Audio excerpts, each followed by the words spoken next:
Today I will share with you the story of a movie based on a true event. Its name is Incendies. It's a Canadian film.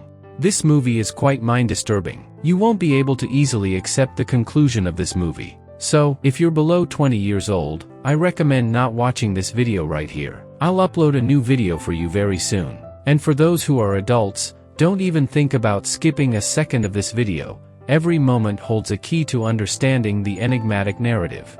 Let's dive into the heart of this intense and compelling true story. So let's find out the brutal truth. The beginning of the movie was very strange, a vast, breathtaking desert landscape. Here were some guys with guns and a bunch of kids, around 10 to 12 years old. Over there, they were cutting a kid's hair. And at that moment, you could spot a few more kids. This one kid had 3 marks on his foot. This particular child had 3 scars on his foot. Remember these 3 scars and this child. He will play a crucial role in the story. The incident came from there to Canada. We see a man there. He searched a lot and pulled out a sealed envelope.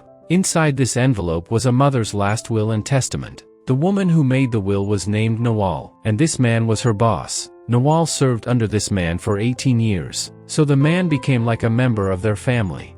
As the will is being opened today, so we don't need to wonder anymore that the respectable lady named Nawal has passed away. Nawal had 2 children. The daughter's name is Jeanne, and the son's name is Simon. Nawal's boss was reading their mother's last will to Nawal's 2 children. It was written in the will, "My 2 children shall have equal shares of all my estate, and there is no need for any ceremony after my death. And let my grave not be given naturally. At the time of burial, I have to be buried with my head down and my feet up. But I am giving 2 jobs to my 2 children. They can only bury me like any other common grave, if they can complete both of their jobs."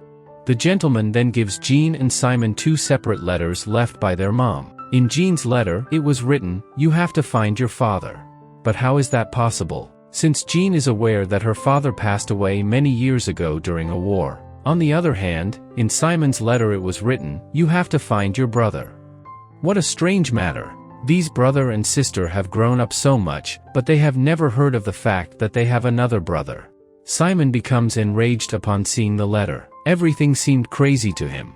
Simon refuses to agree to any of his mother's terms. He wishes for his mother's natural burial. They both brother and sister got out of there, and then they returned to their respective workplaces. Jeanne was a math teacher. She did not dismiss her mother's final desires as lightly as her brother did. She kept thinking about the letters. Even she discusses this with his professor. The professor said to her, "Look Jeanne, I know you're not the kind of person to accept defeat easily. No matter how difficult the math is. If you don't start it, it will never be solved. Your mother's last 2 wishes are just like that. At least, you need to start from somewhere." Jeanne tells her professor, "All I know is that my dad died in Daesh War. My mother studied at Daesh University. And after marriage, they lived in a small village nearby." Actually, Daesh is a fictitious name. There is no place with this name. It was originally about the University of Lebanon, and about Lebanon. And this true story happened during the Lebanese Civil War. Anyway, the professor told Jeanne, "I have an old friend at Daesh University. You go there, and meet him. He will surely help you." Jeanne returns home and meticulously searches through all her mother's belongings. In this hope, if she finds any clue. But, apart from an old photo of her mother, she finds nothing. The scene changes. Jeanne is standing in front of a frozen swimming pool enclosed by ice. Last summer, she came here with her mother to enjoy some leisure time. Jeanne noticed at one point that her mom was sitting quietly. Jeanne approached her mom, asking what had happened. But her mom remained silent, not giving any response. At one point, suddenly she fell to the ground. Then, Jeanne brings her to the hospital. Please keep this incident of the swimming pool in mind. Simon also came to the hospital to see his mother. He hugged his mother tightly, trying to wake her up, but she had slipped into a coma. The incident dates back to a time when Nawal was much younger. She had a romantic relationship with a young man named Marwan, who was a refugee. Nawal and Marwan were planning to leave the village together. At that time, Nawal's 2 elder brothers caught them. Nawal tried hard to explain about their relationship to her brothers, but suddenly one of her brothers shot and killed Marwan. Nawal was completely speechless. Then her brothers wanted to kill her too. But just then, Nawal's grandmom came and intercepted both her brothers, and brought her home from there. After returning home, her grandmother started abusing her in unspeakable language. She even started beating her. And then Nawal said, "I am pregnant. I am going to be a mother." Actually, Nawal and Marwan got married secretly. Nawal's grandmom became silent after hearing these words. All around became completely silent. Because, these people not only killed a husband, but also a father. Nawal spends entire days silently in her room. One day, her grandmother comes and tells her, "You can give birth to this child, but I have a condition. After the birth, you will forget this child. You will never see this child again, not even once. You also need to go to your uncle's home in the city, and you will start a new life there." Tearfully, Nawal promises her grandmother. Time passes very quickly. Few days later, Nawal gave birth to a son. Her grandmother marks the child's feet with 3 spots. Do you remember these 3 dots? 3 dots on a child's leg. However, grandmother gives Nawal's baby in her arms for the last time. Nawal began to caress her child a lot. She was crying and telling to her baby, "My son, wherever you are in the world, I'll find you anyway." Soon after, the newborn baby is separated from his mother forever. We do not know where the child was taken, but as he was carried by Nawal's grandmother, the sound of the little baby's cries silenced the surroundings. Then the incident comes to the present. Jeanne came to her mother's university, and she meets that friend of her professor. But the professor's friend told her, when her mom was studying at this university, he was in Paris. Jeanne was disappointed to hear this, because that was her last hope. Jeanne then comes to the reception, and there she started asking about her mom. Then the girl at the reception gives her an address of a retired professor, who taught at the university when Jeanne's mother studied here. Jeanne approaches the professor, and she shows the old picture of her mom to the professor.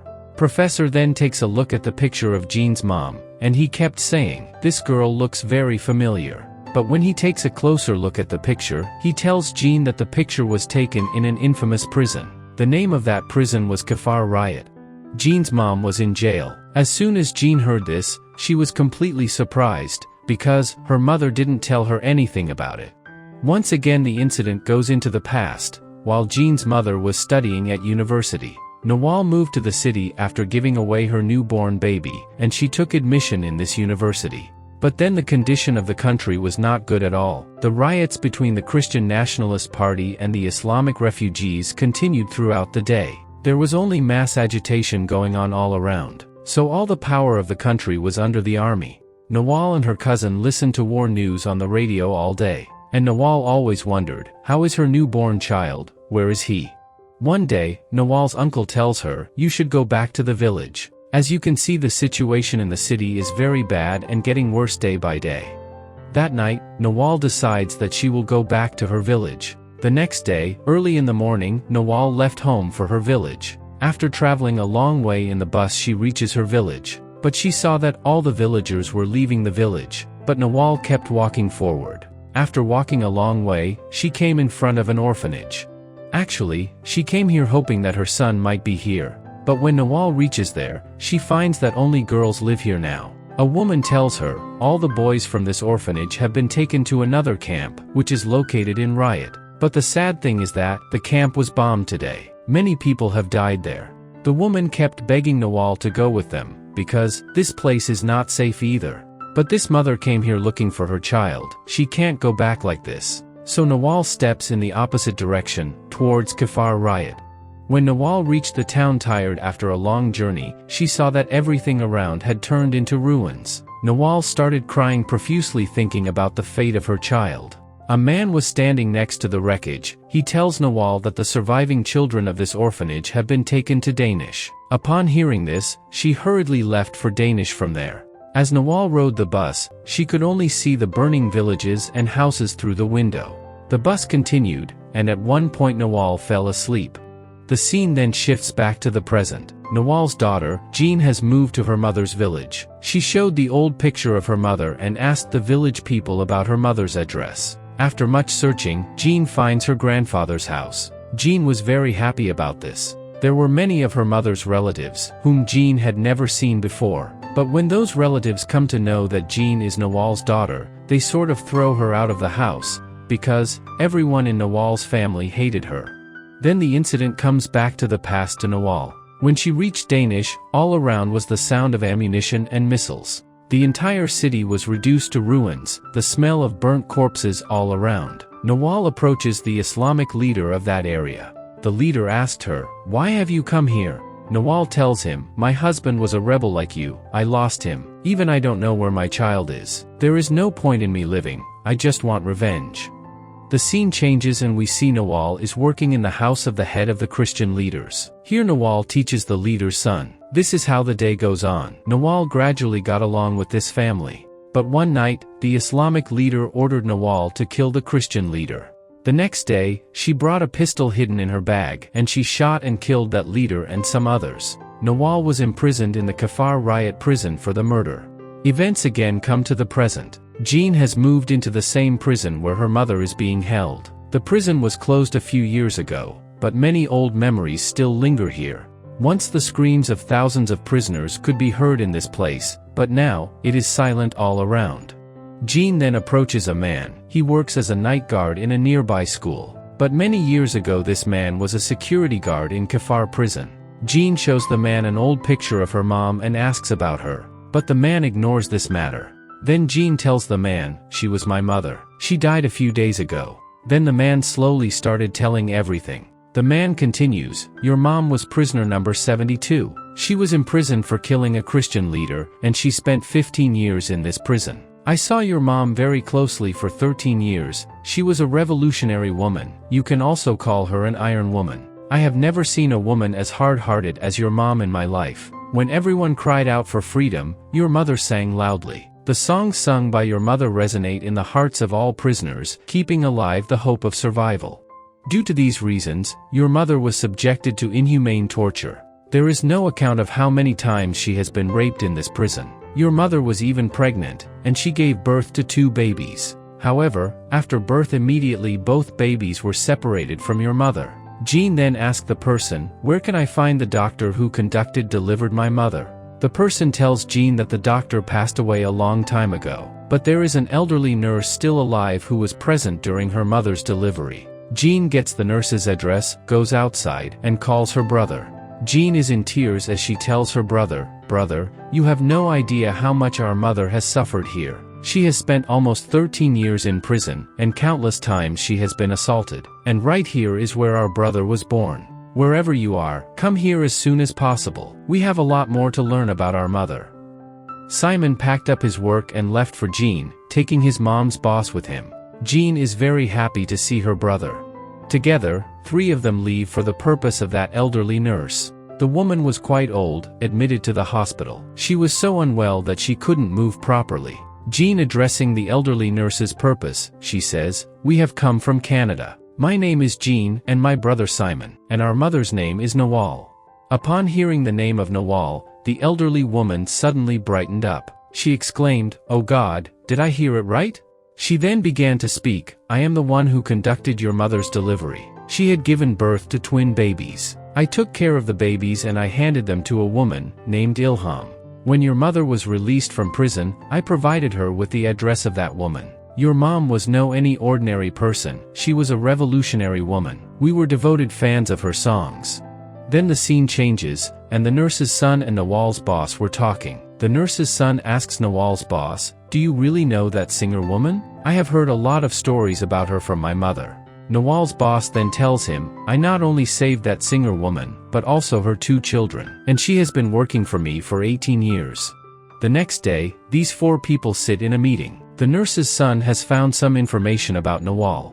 Nawal's real husband's name was Abu Tariq, whom Nawal's brothers had killed. In 1970, that son of Nawal was sent to an orphanage, and he was given the name Nihad in that orphanage. So, finally, Jeanne and Simon have learned the name of their brother. However, the nurse's son informed them that the enemies had destroyed that orphanage. "We have searched, and perhaps Nihad may still be alive, or he may have been lost."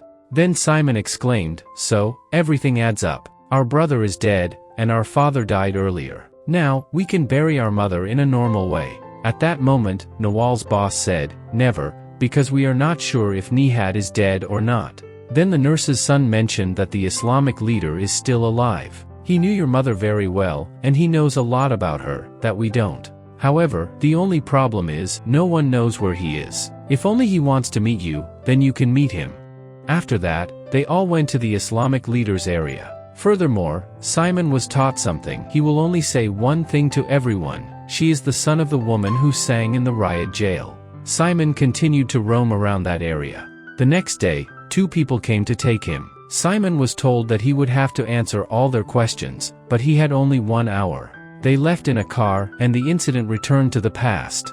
The day, when Nawal got released from that prison, she immediately went to meet the Islamic leader. The leader told Nawal, "You have done a lot for us. Maybe, we won't be able to repay you. But you will leave from here to Canada. Our people there will arrange a job for you and provide living arrangements. And your 2 children will go with you." Nawal couldn't believe that her 2 children were still alive, because the babies born in prisons were killed immediately. The scene changes, and the event returned to the present. Simon had his eyes closed, and he was placed in a room. The Islamic leader comes there and he tells Simon, "I have blindfolded you because it is better for both of us not to see each other. Tell me what you want to know." Simon asks about his brother Nihad. The leader asks him how he came to know about Nihad. Simon then narrates the entire incident in detail. The leader instructs everyone else in the room to leave, only he and Simon will talk. The leader begins to tell Simon, "The orphanage where Nihad was, we destroyed it, but we brought all the children from there to us, and we provided them with training for the war. Among all the children, Nihad was a very skilled warrior. His aim was never missed. We all used to call him sharpshooter, but Nihad always searched for his mother. However, he didn't know where his mother was. He has searched for his mother a lot and tried to find her, but at one point, when he loses hope of finding his mother, he becomes a different person. He always wanted to become a martyr, so that his picture could be printed in the newspapers, and his mother could see that picture. The Islamic leader had tried a lot to stop him, but Nihad was not a person who could be stopped. He was always involved in battles. One day, he was captured by the enemy. But the enemies did not kill Nihad. Instead, they provided him with more training, and they sent his as a warden to that prison where Nihad's mom, Nawal, was present. Then the Islamic leader said something to Simon that we couldn't hear, but after a while, we will hear those words. When you hear those words, like me, you may not be able to bear hearing the words. The scene changes, and Jeanne notices that her brother Simon is sitting quietly in a room. Jeanne asks him, "Brother, what happened to you?" Simon just tells her, "Well, you know, 1 + 1 is 2, right?" Jeanne can't understand anything. Jeanne says, "Are you okay?" Simon then tells her, "Can 1 + 1 never be 1? Jeanne screams this time. Because what Jeanne understood, "You and I haven't figured it out yet."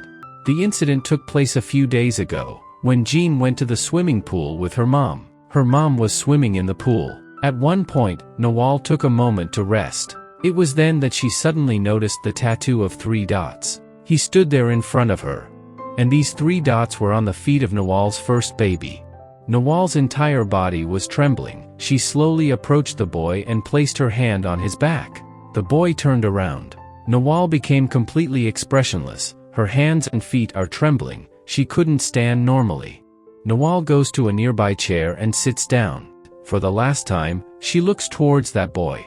Do you know who this boy was? The warden of Riot Prison, in which Nawal spent 15 years incarcerated, who raped Nawal numerous times. This is Nihad, who was in charge of his mother's warden for the last 2 years. And these are the words that the Islamic leader said to Simon, which we have not heard. Essentially, the Islamic leader was unaware that such a significant sin had occurred. As you are now in the state of mind, I was several times worse than when I watched the full movie. That Islamic leader told Simon some more. Nihad now lives in Canada, and he also gives the address of Nihad to Simon. The scene changes, and we find Nihad. Jeanne and Simon have come to him, and they hand him an envelope. Nihad can't understand anything. Nihad goes inside the house and opens the envelope. There were 2 letters inside the envelope. On the first letter it was written, "A letter to a father." Nihad begins to read the letter. The contents of the letter were like this: "As I write this letter, my hands are trembling. I have recognized you, but you couldn't recognize me. I am the prisoner number 72. My children will deliver this letter to you. They are both your children too. They know your identity, but you don't know them. Nihad immediately opens the door and goes outside. However, by that time Jeanne and Simon had already left. And at the end of that letter it was written, "When you read the second letter, perhaps your world will also turn upside down like mine." Nihad hesitantly start reading second letter. At the beginning of the letter, it was written, "Now I am not talking to any warden, I am talking to my son. When you were born, I promised you, one day I would find you. I have spent my entire life looking for you. Even though I found you by seeing the tattoo of 3 dots on your foot, but that finding was not happy for me, my son. And if I were alive, I would never have been able to introduce myself to you. So I left this world. Stay in peace. As a mother, I have forgiven you. We have ruined your life. Unlike other children, you never got the chance to grow up. I apologize to you as your mother for ruining your beautiful childhood." The scene changes, and the latest letter written before Nawal's death are given to Jeanne and Simon. In that letter it was written, "Today, I am free. Your mother has informed both of you everything. Perhaps, I could never express that while living. Now you can bury my grave properly. And remember one thing, I love all of you very much." Jeanne and Simon cry uncontrollably. In the final scene, Nihad stands in front of Nawal's grave with his head bowed. So friends, if my explanation has caused you distress, please forgive me. I've shared this story with you for 2 reasons. The war shown in this film was actually caused by the Israelis. Additionally, the locations in the movie are fictional. Secondly, no child is born a bad person in the world. However, the harsh realities of our world often lead many to become such individuals. The introductionless, little child Nihad has been engaged in war since birth, eventually becoming one of the most sinister individuals on earth. But, if his life had been like other children, if he had grown up with the love of parents, would he have turned into this bad person? I leave this question for you to ponder. Please do share your thoughts in the comments. If I have offended anyone, I apologize again. Goodbye for today.